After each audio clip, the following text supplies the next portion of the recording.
அடிக்குதடா captain அலை அடிக்குதடா கொடி பறக்குதடா captain கொடி பறக்குதடா அலை அடிக்குதடா கேப்டன் அலை அடிக்குதடா உண்மை ஜெயிக்குமடா ஏழைக்கு நன்மை கிடைக்குமடா கேப்டன் முதல்வர் என்றால் மக்கள் ஆட்சி நடக்குமடா கொடி பறக்குதடா கேப்டன் கொடி பறக்குதடா அலை அடிக்குதடா கேப்டன் அலை அடிக்குதடா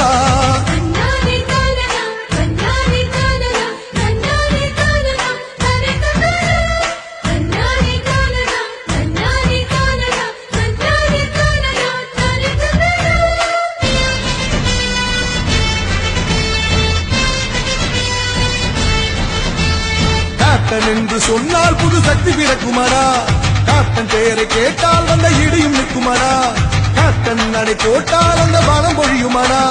கேப்டன் ஆள வந்தால் நாடு சோலையாய் மாறுமடா தொண்டனை அந்நியன் போல் அவர் எண்ணியதில்லையடா அவர் சொந்த செலவினிலே